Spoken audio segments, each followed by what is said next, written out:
绍兴到上海全程坐公交地铁只需30几元，你敢相信吗？嗨，大家好，我是郭子。今天给大家推荐的公交旅游路线是绍兴到上海的线路，沿途我们经过杭州、嘉兴，总里程达270公里。好了，下面跟着我一起去看看是如何乘车的吧。首先，我们从绍兴市区乘坐绍兴地铁1号线开往姑娘桥方向，到终点站姑娘桥站下车，然后在站内换乘杭州地铁5号线开往金星方向，到人民广场站下车，继续换乘2号线开往良渚方向，到钱江路站下车，在站内乘坐地铁9号线开往隆安方向，到临平南站下车，继续换乘航海城际开往海宁浙大国际校区方向，到皮革城站下车。此段地铁票价约23元，用时约2.5小时到达。到达皮革城站，我们出站步行800米到皮革城公交站，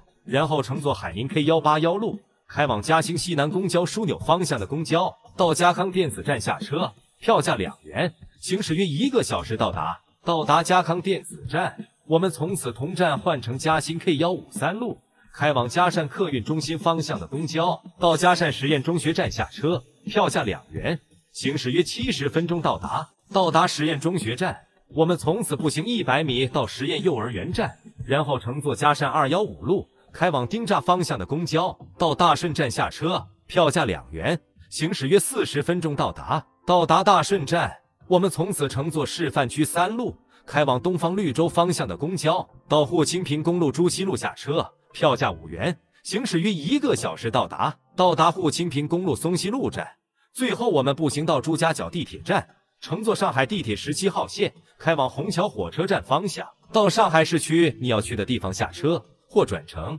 此区间需运行约1个小时到达。本次线路我们共花费票价约34元，换乘8次车，用时约10小时到达。刷公交卡更实惠，票价比绿皮火车都便宜，很适合边走边玩的旅游体验。好了，到达上海市区，我们下个视频见哦。